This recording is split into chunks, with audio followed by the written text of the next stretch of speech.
Chinese state media is like the gift that keeps on giving. It's truly amazing. Yeah. And somehow this slipped through our fingers. Yeah, we completely missed this entire series. So we wanted to... It's relevant to the topic. It is relevant to the topic. We wanted to introduce you to Xinhua's reporter over here. Let's get us out of here for a second.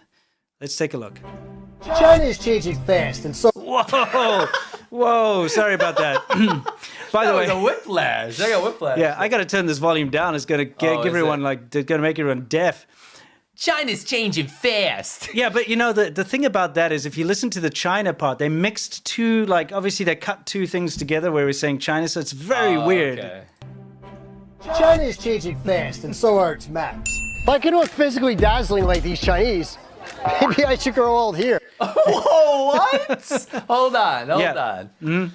I can almost pinpoint this accent. Okay. Because we're quite familiar. Mm-hmm. People in our area tend to make fun of people from this area. I don't know if he's from this area, but that sounds like a Pittsburgh accent if I ever did hear one. But also kind of mixed with New Jersey. Yeah. But it's a very, very obscure accent, and I love it so much. And it's so not presenter worthy. Yeah, that's true, but I think more what he's saying is a little bit sus but the over here. second phrase, what did he just say? If I can... Play the whole thing. Okay, if I can look physically dazzling. Physically dazzling like these Chinese. If I can look physically dazzling like these Chinese, that's a little weird. Do you think he wrote that script? No, not a chance. In fact, can you play that again? Yeah, I'll play it again. I'm going to make a statement that I'll actually put money on. Okay, let's get past this thing here. Here we go. China is changing fast, and so are its maps. If I could look physically dazzling like these Chinese, maybe I should grow old here.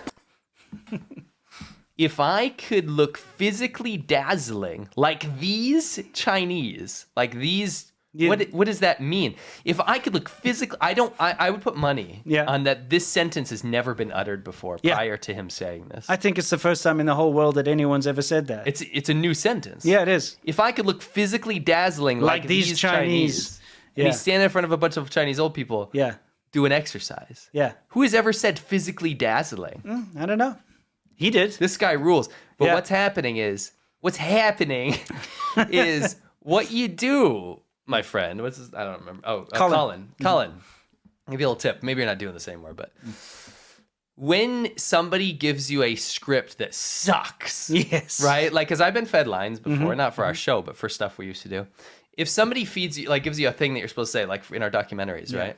And if it sucks, you go, I'm not going to say that. I think it'd be better if I said it like this. You're allowed to do that. Yeah. Yeah, you don't need to say, if I look physically dazzling like these Chinese. I'd rather be mentally dazzling. Yeah, anyway, let's see what else because this guy covered a huge range of topics, obviously, for Xinhua, being a correspondent. Yeah, I should grow old. He kind of looks like Shane Gillis. Oh, yeah. Here. This year marks the 70th anniversary of the People's Republic of China. Oh, Sky Don't Lie. You hit us with the Sky Don't Lie. Yeah, I'm sorry, but that is some pea soup. Or that's how I remember Beijing. You know what that sky looks like? It's like if you finished a bowl of tomato soup and then it's done. Yeah. There's still residue and you pour milk in it. Yes, that's right. That's what that looks like. Yes, exactly that. Anyway, let's see what else he has to say. He looks dazzling. Yeah. Over the past decades, the country has risen from shambles into the world's second largest economy. It now has the world's biggest middle-income population. I love the green screen. And it's the largest contributor to global economic growth. It is widely acknowledged that a key to China's success is its system of democracy. What?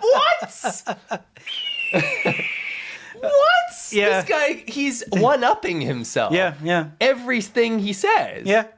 I love this lie that China has democracy. They tried so hard to push that. Because, everybody was always going on about Taiwan being this thriving democracy, right? In the region. So China's like, well, apparently it's good to be called a democracy. So we're going to latch onto that word and say that we have democracy too. Because China's growing fast. Yeah. Anyway, guys, if you want to know what China's idea of democracy is that the leaders in the Communist Party get to vote. The people that you didn't choose. So wait. Yeah. Democracy is when you don't choose the leaders and they choose everything. Yeah, basically a couple of powerful men sit around. Oh, I've been wrong on this stupid American education system. They got me again. And even they don't get to choose because remember they're like they had to vote whether Xi Jinping gets another term or not, and it was like 2,000 votes or something, and it was 2,000 yes, 0 no, so they don't get to vote. Yes. They just it's just all for face. Anyway, just in case you were confused about the whole democracy thing, it doesn't exist in China. What else we got? Legislature, the NPC, and top political advisory body, the CPPCC National Committee. That's. Is he walking on top of the leg? Bro's gonna fall. Yeah, I don't know what's going on there. Like his leg is in the table. Get us out of there. Look, he's like he's standing above the table. Like an in between the cables down there. What's going on with their cable management? Oh, that's rough. Because this is the most important meeting of China's every year. Like the most powerful country. Yeah, exactly. Other than the U.S., of course. Oh, no, but I'm probably wrong about that. Yeah. Because China's growing fast. Yeah, it's growing real fast. Anyway, the thing is, guys, his green screen is on point. It's incredible. This is what makes this guy so special, is his mastery of the green screen. Well, his state media producers. Yes, yeah, their mastery of the green screen. So anyway, let's see what else he's got to say. Get us out of here. Right. The chill out.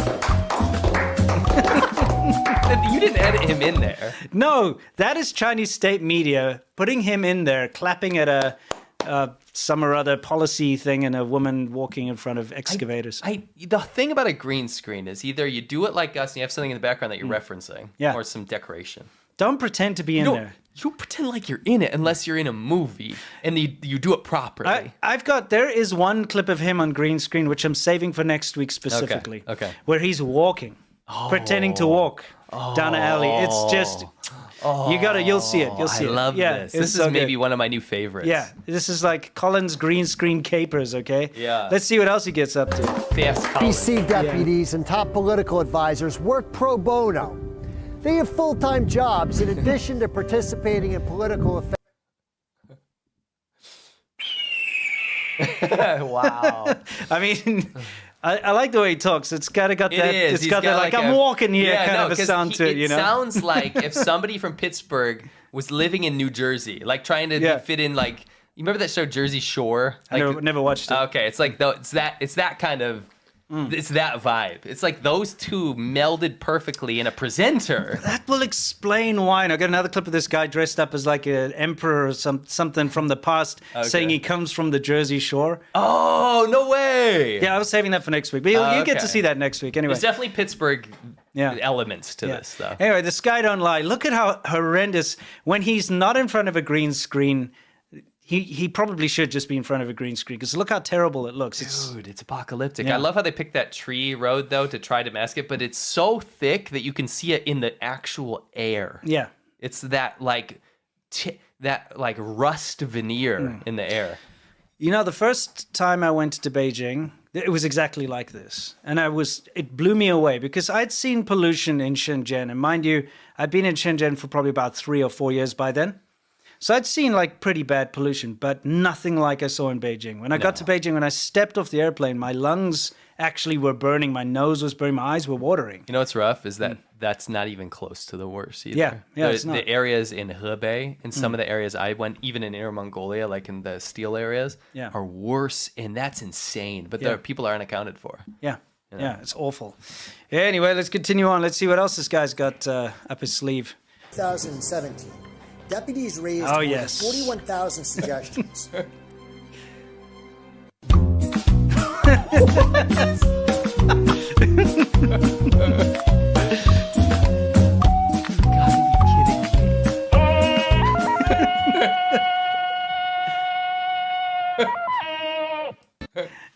Who came up with this idea? Oh my gosh! Can you play that again I with will. the music? Yeah, I've got to play it all Somebody again. came up with the idea, by the way, to make him jump and then cut it poorly. Yes. On top of bureaucratic papers in front of Xi Jinping's biography. Yes.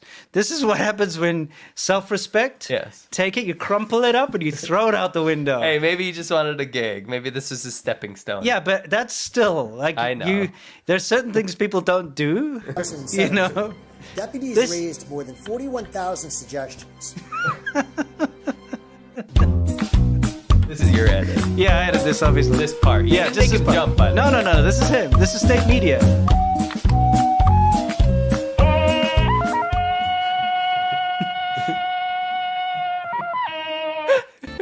Oh, by the way, you know what this reminded me of? Because, okay, wait. This isn't the part I was gonna say. This is not the first time. It's not the first time Chinese state media shrunk a foreigner down. And I think, can you riddle me this? Yeah. Tell me if I'm getting out of bounds here. Right. Did somebody in the party / in the production team be like, let's make these foreigners little? I feel like they did. They were like, Let's I feel like there was belittle something, them. yes. Let's belittle the foreigners. Because look, he's literally standing in front of Xi Jinping thought books, by the way. But I think the other guy is too. Yes, you'll see. I think there was a mandate somewhere because, This is a different guy. yeah. By the way, I'm about to show you a clip from not only a different presenter, but a different state media. Yeah. This is Xinhua. Yeah. And the other one is China Daily. Yes. Right? So it's Yes. two different state medias. It's state, but they're competitors. Yes, Yeah. they're competitors. But the thing is, in both of these clips, you see a miniaturized foreigner Yeah. Miniaturized hanging American around with a Xi / Brit. Jinping thought book. Yeah. Yeah, let's take a look. It's a common theme. Yeah, let's take a look.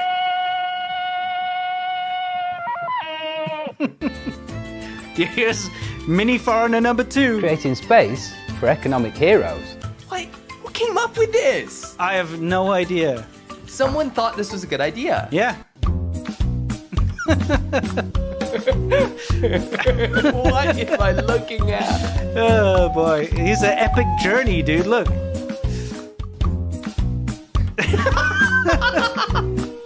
Oh no. Oh my gosh, they really did this multiple times with different people. Oh yeah, but it gets better. He like watches Xi Jinping on an iPad. The little foreigner.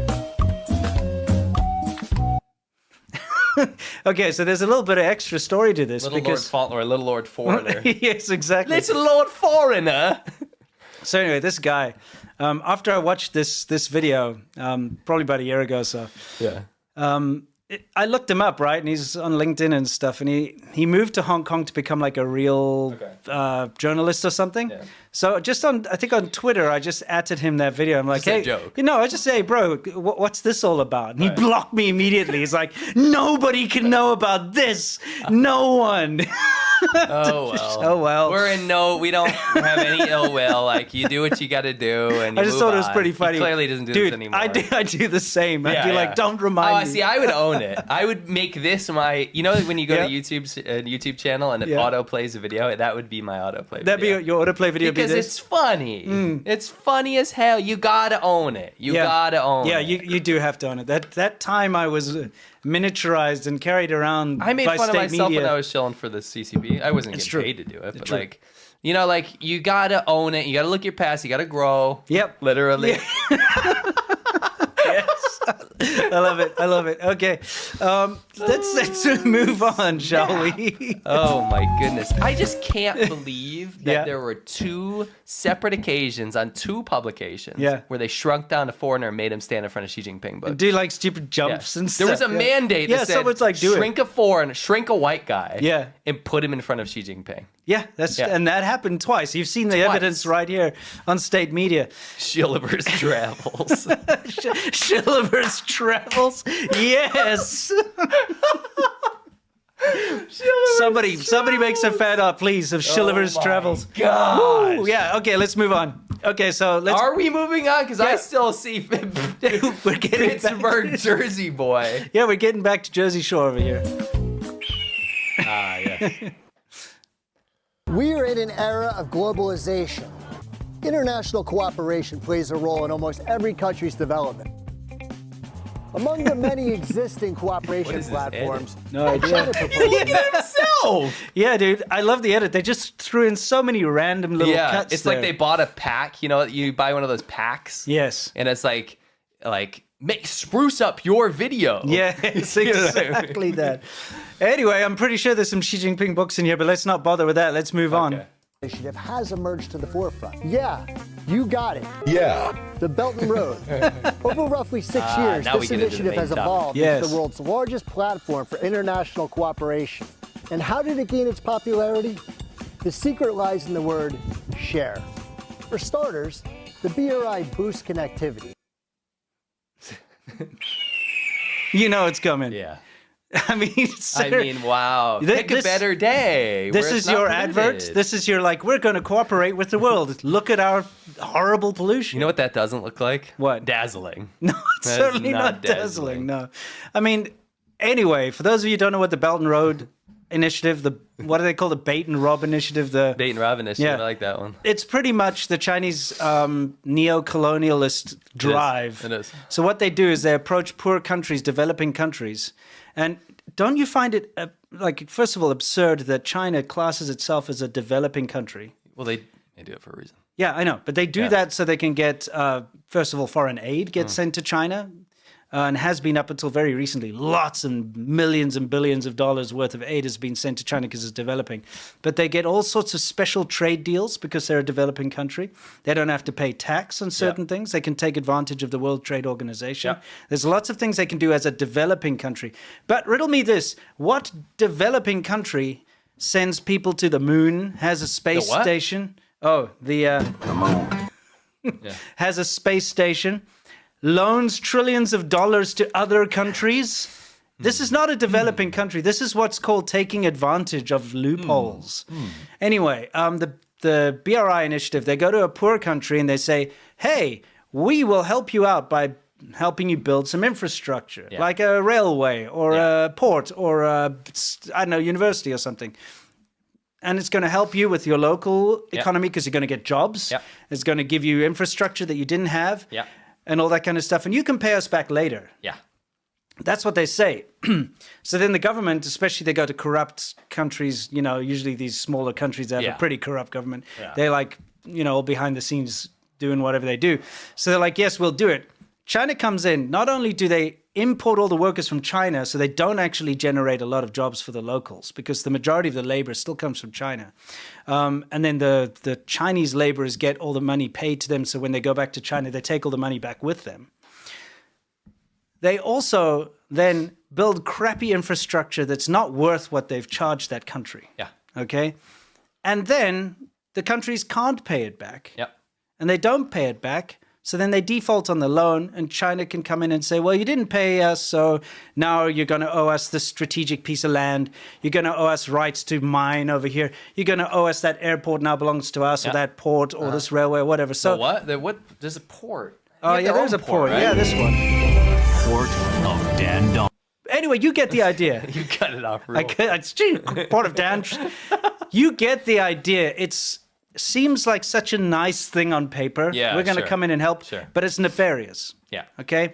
And all the countries that have actually participated in the Belt and Road, I don't think there's a single success story. Now, the reason we're showing you this whole guy doing his stupid green screen stuff in the sky don't lie is we're building up to this, what he's doing here. And this is a promo for the Belt and Road Initiative. So rather than put you through this entire boring video, because what he does is he goes and they do segments, and they go to a person from Ghana or a person from all the different countries that have, you know, Pakistan and stuff, that have indebted themselves into this indentured program. They like get a student or something from there that they find in a Chinese university. They choose one. Yeah. Did you have any soundbite about choices? Yeah, I haven't. Okay. Not yet. No worries. Anyway, the fact is, they bring like a student and they put him on camera, and they'll be like, "Yes, this cooperation between China and my country is amazing, and because it's going to do this and that." It's always a student. It's just some poor student that they've cornered who's studying Chinese in the university, and they're like, "He's from Ghana. He can be the spokesperson for Ghana." Anyway, they did that with a bunch of people, but most importantly, they did it with an Italian dude who wants to kind of be Marco Polo or some nonsense. That's how it happens. Yeah, exactly. That's like a thing we call, if there's a foreigner that moves to China and they become like I don't want to talk to other foreigners because I'm here to live in China. Like when they're too holier than thou. Dude, that's hilarious. You'll get that. Like there'll be a foreigner who lives in a certain area and he's like moved specifically to like a more scummy area so he can like slum around and go to, and he has his favorite restaurants and all that. And you just happen to go into that area or live nearby and you go and you sit down at a restaurant and you get a scowl. You'll get a scowl. He'll like walk past and sees you. He's like, he doesn't give you the foreigner nod. No, he's like, what's this foreigner doing in my neighborhood? It's Here's the deal. In China, there's this unspoken rule. It's called the Lao Wai nod. Black, Hispanic, white, even Asian if you're from, if you're not from China. It's just a thing you do and you nod at the other foreigner and they nod back because there's not many and you know that your situation is rather unique, right? And that's just something you do. You're like, oh, hey, where are you from? It's just a talking point, right? Yeah. But those Marco Polos, they never give you the Lao Wai nod. No, because you're competition, because they're just there for the attention. Yeah, the attention. And they're like, how can there be another foreigner in this space? Now people are going to look at them rather than me type thing. Yes. It's ridiculous. Anyway, back to this. We just got another little thing that we had to show you is part of their Belt and Road propaganda is they try to pretend that America needs to borrow money from China. Oh, that's a delicious. Wait, what am I looking at? Yeah, what are you looking at? Is that a green screen? Yes. Ah, beautiful. Of course it is. I love it. Let's take a look. Meanwhile, the BRI He's also run managed over. the country's And now he's in America, apparently. Standing in traffic. Yep. I mean, surely he could just go there because he's American. that have not signed up for it. We in the US need a lot of funds to modernize our infrastructure. And China has the experience and expertise. I mean, come on. What? I mean, I get that American infrastructure is old. I get that, and it does need severe updating. But it's not that America lacks the funds to do it. That's not the issue. And no, America's not reaching out to China for help on that. They also don't need the expertise. Absolutely because not. China's infrastructure is all based on foreign infrastructure. All the trains, all the rails, all the technology is based on something that they had to learn from overseas or copy from overseas or license from overseas. It's nothing that's homegrown. It's all, every part of it is just something that's based on something else. So they don't have some special expertise. No. It's kind of silly to say that. Well, many times they claim to have something called AI 5G expertise. Yes. Anyway, let's get back into it. So let's get into this, continue with this BRI nonsense. Apparently everybody needs China's BRI. To help the US in that regard. I'm really interested in Chinese culture, Chinese history, Chinese food, people, customs. I can acknowledge Marco Mazzola, an Italian chef who initially became intrigued by China because of its cuisine, now studies Chinese in Shanghai. I appreciate that. Yeah, but again, see, they found a student. Yeah. So they'll introduce people as whatever they are, but at the end of the day, you're a Chinese student. If you're studying in China, by the way, you're not allowed to work. No. You're not allowed to. So maybe he's a chef in his own home and cooks his own pizza for himself. You know what I'm saying? Because he can't be a professional chef and be studying at the same time. That's illegal.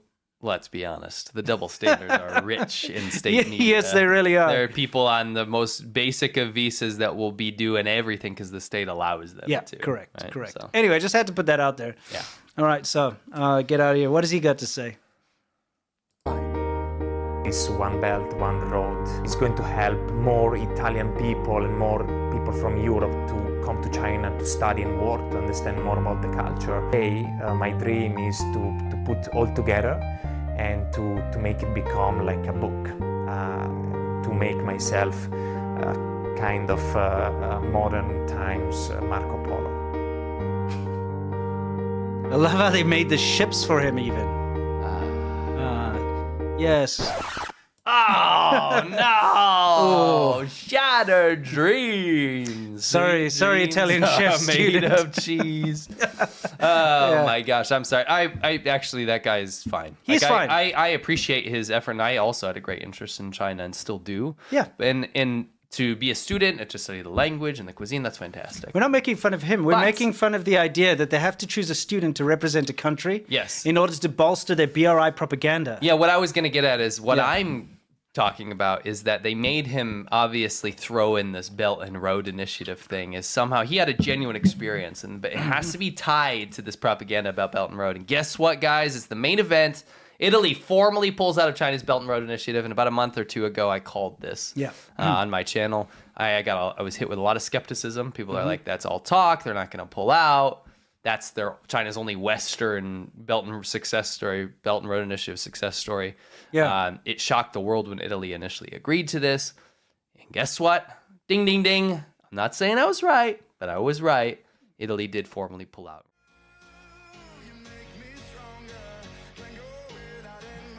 What is she doing? What is that? Get out of here. No, you get out of here. It's like Tweedledee and Tweedledum. When I see this, I feel so depressed. I feel horrible. Chickens living in a van. Stupid chicken doesn't go over that stupid pole. What's wrong with a stupid chicken? He can't get over the pole. He's like, he what? can literally fly and jump. They're like, no, I cannot cross this magical pole. Oh, and here's the mascot of the amusement park, Gilly Man. Gilly Man. I personally like the Peppa Pig guns. That's what I like. Peppa Pig hunting rifle. Hunting? Yeah. And murder. Yeah. With Peppa Pig. I know, it's just so wrong.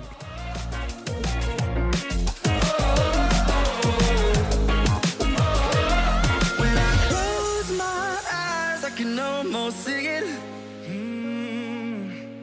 When I take a breath, you fill up my lungs.